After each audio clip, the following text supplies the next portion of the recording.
Thank you for watching, liking, commenting, sharing, and subscribing right now. Last week I uploaded this footage of Wicket as I was testing and demonstrating the optical image stabilization feature of the camera that I used to record this footage. Of course, optical image stabilization is a feature that's available on most cameras these days. This is not shot with the Creative Vado, nor the Flip. Neither one of those has optical image stabilization. Good cameras, generally speaking, are good enough. But I was zoomed in all the way with this camera, standing at quite a distance. And sometimes that happens. You know, you're so far away and you're trying to keep the camera steady. You don't have a monopod, you don't have a tripod, but you still have some amount of shake. Turning on the optical image stabilization feature can help. So the question is which camera did I use to shoot this? Well, it's a question that already has an answer inside this video itself. Can you see that up there? See, it says Samsung-hmx H106. That's the camera that I used. This little thing. Samsung sent this camera to me to review. They also are going to allow me to hold on to it, at least for a little while, so I can record interviews as I travel around. And this is certainly not as small as a pocket camera might be for video recording. I'm still happy with those pocket cameras, but when it comes to getting better quality audio and better quality video, I think I'm going to be much happier using this particular video recording device. It's a solid state device, connects by USB to a Mac or a PC. It's got 64 gigs worth of space, but then you could also insert an SD or an SDHC card and extend the video recording capabilities of this particular device.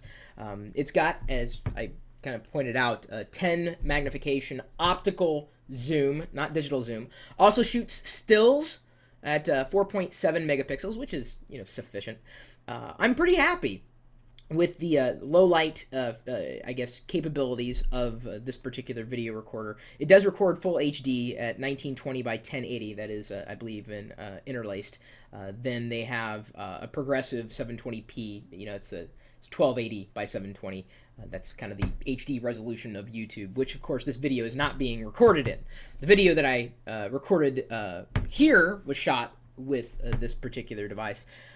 Standard features, I'd say, for most video cameras these days. It's got a flip-out screen, touch screen here to interact with the controls. It's got the zoom controls on the side as well as on the back, so it's easy access. And the nice thing is you can turn the optical image stabilization on or off just by tapping a button. Really simple to use, a pretty straightforward interface. Not having used a Samsung video camera ever, I was pretty happy with the controls. Sometimes the controls, the software, can be a little bit of a kludge. However, I was able to get to everything that I needed to get to just by a couple of touches of the button. It didn't really frustrate me too much as it might. There's also Hdmi Out, so I could connect the camera directly to TV if I wanted to, or anything that accepts HDMI for that matter. And let me see here. I know that the big selling point here is that it's got an SSD storage capacity, so there's no hard drive in here. It's solid state drive. And Samsung, as you know, has sent me a couple of other items to review, including the solid state drive that I have sitting inside the Mac Pro at this point in time. It's also got a wide-angle lens built in, so you don't need an adapter or any kind of attachment to it. It works out quite well. I did the multi-point gaming video the other day with the HMX H106, so if you caught that, this is the camera that I used. I could have used any other device, including one of my favorites, the Creative Vado. However, the big reason I went with this particular camera at that time is because I knew I was going to be moving around. I knew I wasn't going to be shooting on a tripod, and I needed something that would give me a decent quality audio and certainly video. So the optical image stabilization feature of this camera is ultimately why I decided to take it. Of course, it shoots HD resolution, really good resolution, as you can see in some of the videos. In fact, I've had more and more people ask me, what video camera did you use to record this? So sometimes I'm using the Vado, and sometimes now I'm going to be using this particular camera. I'm constantly upgrading, constantly looking at newer, better hardware to share experiences with. Of course, right now, The video stream is at a lower resolution because I'm streaming this particular discussion live out over the web, as I do all the time. I'll get to that in just a second. This is not HD. However, it is an HD capable camera. I just have it pushed all the way down so that I'm able to stream what I'm doing live out over the web.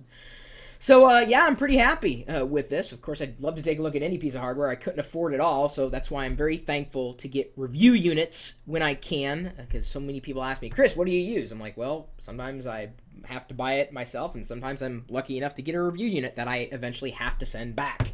So, just so you know, I'm probably not going to be able to hold on to this forever.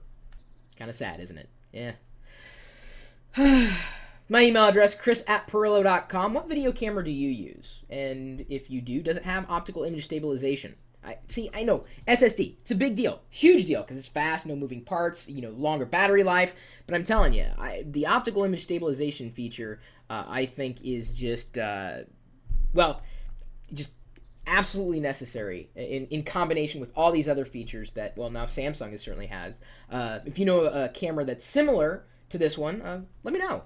My email address, again, chris@pirillo.com. You're more than welcome to post your own reviews of hardware, software, whatever, in our community of tech experts at geeks.pirillo.com. And, of course, you're also welcome to stop by the chat room with this live video feed. That's what I said I'd get to in just a second. We're typically talking tech, usually sitting here. Sometimes I'm not sitting here, and even if I'm not sitting here, the chat room is certainly a part of this entire experience, so there's always something going on. Always. So why don't you stop by? We're waiting for you. So what are you waiting for? We're at live.pirillo.com. We'll see you later.